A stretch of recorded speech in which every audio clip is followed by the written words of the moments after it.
de nous rejoindre sur l'antenne. Il est 13 h. Nous sommes ensemble jusqu'à 14 h avec un rendez-vous sportif à 13 h 45. Avec Loïc Mathieu, nous ferons le point sur le Tour d'Armorique. Et puis tout de suite, nous filons à Saint-Malo. À Saint-Malo où se déroule le premier festival du livre et de l'aventure. Christian Roland se trouve là-bas. Il est l'heure d'aller le rejoindre. Maintenant, Christian, vous m'entendez ?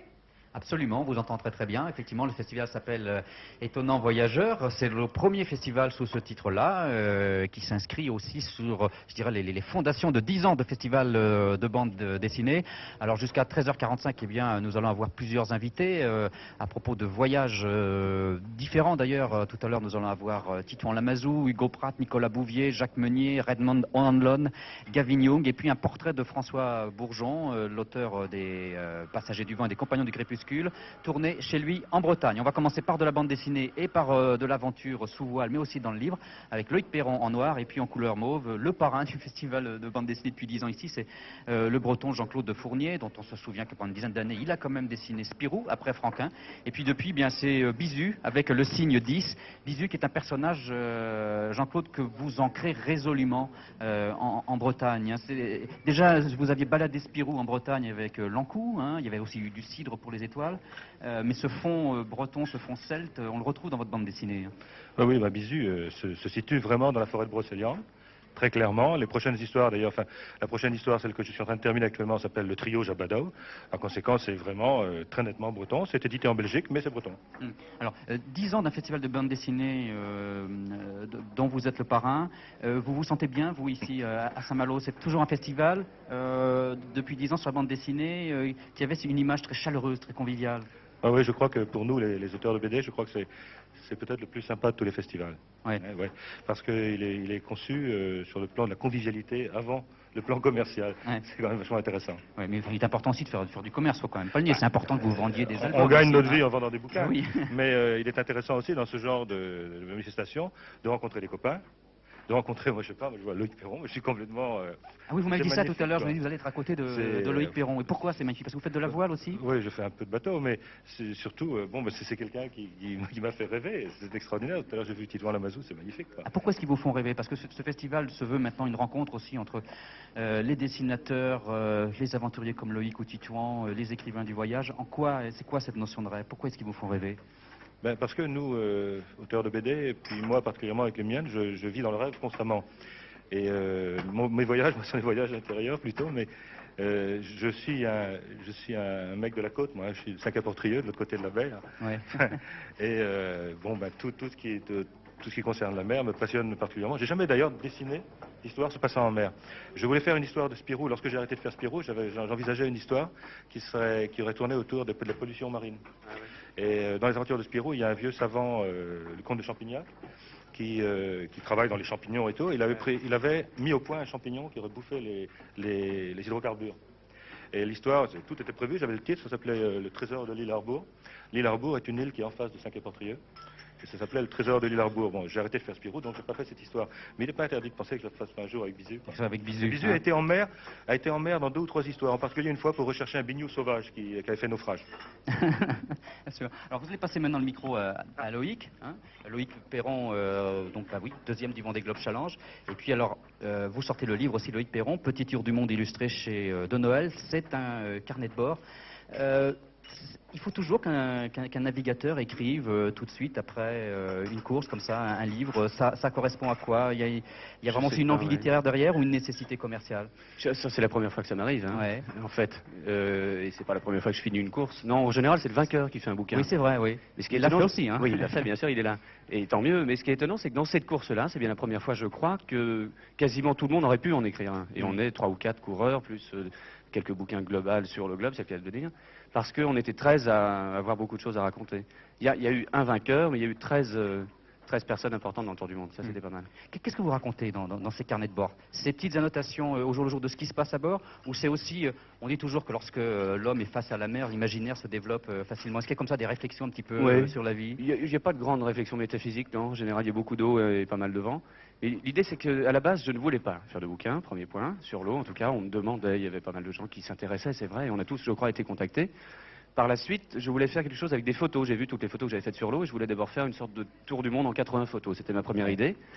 Et puis en parlant rapidement, en fait en quelques heures, parce qu'il fallait faire assez vite, je me suis un peu rappelé, j'ai récupéré tous les telex que j'avais envoyés et reçus sur mon petit Macintosh portable à bord, mélangé un peu le tout, et puis ça a donné ça. Et c'était vachement intéressant à faire en tout cas.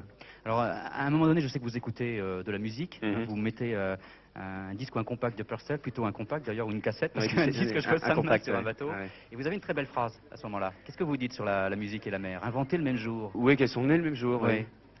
Pourquoi pas? Parce que c'est vrai que la mer fait beaucoup de bruit, constamment. On n'a jamais de silence sur un bateau, en fait, ou très rarement. Il est très très rare de ne plus avoir de bruit du tout. Alors qu'on pourrait penser que sur l'eau, c'est relativement calme. Pas du tout. On est constamment agressé par le bruit du vent, de l'eau, de la coque, de tout ce qui remue sur un bateau.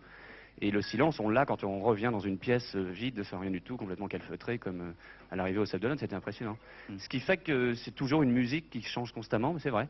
C'est une phrase qui est plus jolie que la réalité, peut-être. Mais enfin. Oui, mais elle est belle. Hein. Je veux dire, ça fait plaisir aussi qu'il y ait de belles phrases dans les livres. Oui, Alors on tout à l'heure, entend. on va avoir parmi les invités autour de Maët Chantrel, il y aura notamment Nicolas Bouvier qui dit finalement ne fait pas un voyage, c'est plutôt le voyage qui vous fait ou vous défait. Je suppose que lorsqu'on pas revient bête, d'un ça, périple, hein, c'est bien dit, Mhm. hein, je suppose que c'est pas le même navigateur qui redescend à terre quelques mois plus tard. Je sais pas, oui. Je n'ai pas trop changé physiquement, j'espère. Et puis, Non, mais dans la tête. non plus, j'ai pas l'impression que... Forcément, ça change, mais j'en vois pas les fruits tout de suite. Mm. En renaviguant, il se peut que l'expérience, on sait jamais de quoi c'est fait, mais forcément, ça arrive au fil des années, au fil des épreuves qu'on subit. Donc forcément, ça a été une excellente source d'enseignement, mais je ne sais pas pourquoi encore. Mm. Alors, en tout cas, merci Loïc Perron pour ce petit tour du monde illustré. Loïc qui est donc présent ici à ce festival Étonnant Voyageur. Ces carnets de bord, ou ce carnet de bord, puisque c'est au singulier, paraît aux éditions de Noël. Quant à Bisus, c'est aux éditions Dupuis. Voilà, avec Jean-Claude Fournier. Et on va continuer un petit peu le voyage dans la littérature et aussi sur la mer avec vous, Maët, et vos deux invités. Voilà, on en rêvait de cette rencontre. Eh bien, elle a lieu pendant cette émission et ça nous fait un formidable plaisir. J'ai à côté de moi Hugo Pratt et Titon Lamazou. Alors, Hugo Pratt, je crois qu'on ne le présente plus. C'est un très très beau cadeau, je crois, qu'il fait au Festival du Livre de l'Aventure par sa présence. Parce qu'en plus, je crois que vous fuyez un petit peu les endroits comme ça où il y a beaucoup de monde. Il paraît que vous êtes aussi mystérieux, en fait, que votre héros, Corto Maltese. C'est vrai? Non, c'est pas vrai. Écoutez, l'affaire, c'est que j'ai l'habitude d'aller à des festivals. Et après des années de festivals, j'avais un peu marre des festivals. Parce qu'ils sont séances de dessin, on devait faire beaucoup de choses. Mais Saint-Malo, ça me paraît être quelque chose d'important parce qu'il y a un rendez-vous que pour moi, c'est quelque chose que moi je le devrais regarder comme quelque chose d'affection affective. Saint-Malo, à part que c'est une ville, on va dire, si Corsaire, pas pirate, mais Corsaire, Venise est une ville pirate. Et vous êtes vénitien Et moi, je suis d'origine et de vénitienne, cœur. alors c'est quelque chose avec l'eau, c'est vrai. Et en plus, la possibilité de me retrouver avec des écrivains d'aventure qui sont toujours importantes pour moi. Alors, il y a l'exposition qui vous a été consacrée en Belgique par la Louvière et qui est venue ici à Saint-Malo, qui est présentée pour la première fois en France.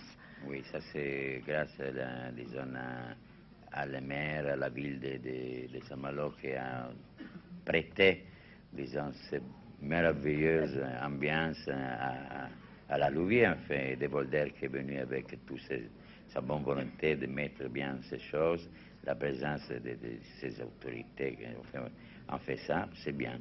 Et puis, il y a l'actualité de livres, un livre qui vient tout juste de sortir, suite caribéenne, je ne vais pas y arriver à le dire. Ah si, Dites-le, caribéenne. dites-le. Voilà. Caribéenne, Voilà, qui vient de paraître chez Casterman. Et puis une réédition de la balade de la mer Salée en couleur cette fois.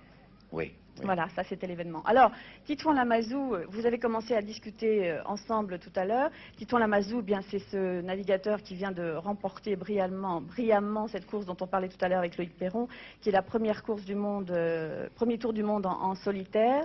Et je crois que vous connaissez en fait Titouan très très bien Hugo Pratt et son œuvre. Je crois que tous les gens de ma génération connaissent Corto Maltese, ils ne connaissent pas Hugo Pratt lui-même. C'est la première fois que je le rencontre. Mais ça fait partie déjà de notre mémoire collective, Corto. Et on peut pas y échapper. Oui. Alors, Titouan, vous êtes venu ici parce que je crois que, bon, non seulement vous êtes un navigateur, mais vous vous intéressez énormément à la littérature. Vous aimez beaucoup la littérature de voyage et d'aventure. Avec quel bouquin étiez-vous parti pour ce tour du monde? Mais je tourne dans ce tour du monde, j'étais parti avec deux bouquins, deux petits bouquins. C'était les deux bouquins d'Alvaro Mutis Oui. qu'on m'avait donné juste avant le départ et qui m'ont beaucoup plu. Et j'ai lu le troisième dès mon arrivée. Voilà. Alors, Vous savez qu'il est là, Alvaro. oui, on provoque une rencontre cet après-midi à 15 h. Le rendez-vous est pris Je entre voulais juste Alvaro mettre Mutis et dans le Titouan livre de Lamazou. Titouan, montrer l'hommage que Titouan Lamazou, qui est aussi dessinateur, rend à Corto Voilà. Maltese, si on peut le voir sur cette caméra, le petit dessin qui est là. Vous pouvez le commenter, Titouan?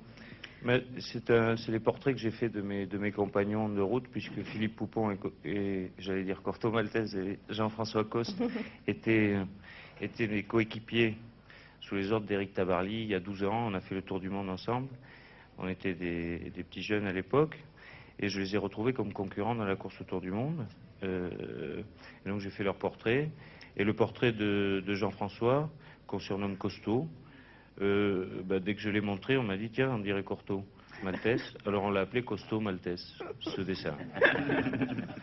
Et Hugo Pratt l'a regardé tout à l'heure. C'est un beau dessin en plus. Corto Maltese. Alors, vous êtes tous les deux des amoureux des livres. Je crois savoir, Hugo Pratt, enfin, en tout cas, c'est ce que j'ai lu, que vous avez environ 30 000 livres chez vous, c'est vrai? 30 000 livres. Oui. Bon, j'en oublie peut-être 200. Non, quelqu'un de plus même, moi je compte les que j'ai à Venise. Oui, oui, c'est vrai. C'est bien ces dessins. Alors, à part être un grand navigateur, vous êtes un bon peintre aussi. Hein? Je vous remercie. Un bon peintre et un bon écrivain. Alors, le livre de Titouan vient tout juste de paraître aussi. On n'a pas eu le temps de le lire parce qu'on l'a eu vraiment ce matin. Il est écrit avec Patrick Leroux et paraît aux éditions Grasset. En fait, ce sont des entretiens, si j'ai bien compris, Titouan. Oui, c'est une histoire qui est assez cohérente pour moi parce que, bon, si je pense que j'étais incapable d'écrire un livre moi-même à la sortie de cette course qui a été très très importante pour moi. C'est vraiment très importante dans ma vie puisque je vais sans doute... après me mettre à dessiner uniquement, mais j'avais besoin de cet acte de courage, de faire cette course. Je l'ai gagnée et c'est très important et donc je pense que je suis incapable d'en parler pour le moment. Et je trouve que Patrick Leroux est un compagnon de ponton, de longue date, c'est-à-dire que je l'avais rencontré la première fois où je me suis engagé dans la course professionnelle et c'est pour nous une façon de clôturer cette histoire qui a duré 5 ans. Pourquoi ce titre, Demain je serai tous morts? Demain je serai tous morts, c'est pas tout à fait français, ça veut dire... c'est une chose qui m'est parue évidente quand j'étais en mer, c'est-à-dire que quand on est en mer sur un bateau, on est un univers, on est toute l'humanité soi-même, puisqu'on est le seul. Et quand on me pose souvent des questions sur la solitude, ça me surprend un petit peu parce que pour moi, la solitude, c'est une donnée de base au départ. Quand on part dans la vie, on est seul. Et quand on meurt, c'est la fin du monde. Et c'est ce que ça veut dire, demain je serai tous morts. C'est-à-dire que le monde n'existe parce qu'on le voit, parce qu'on l'entend, on le touche. Le jour où on est mort, il n'y a plus de monde. À vous entendre parler, Titouan, je suis sûre qu'on va attendre avec une grande impatience votre premier livre, écrit par vous-même aussi. Oui, je voudrais juste dire aussi qu'il y a aussi cet ouvrage qui est présenté sur l'un des stands. C'est Karine Huette et Titouan Lamazou. C'est une forme de récit de voyage et de dessin de voyage sous les toits de terre. Parmi les montagnards marocains, ça c'était avant le Vendée Globe Challenge, après Pleine Nuit.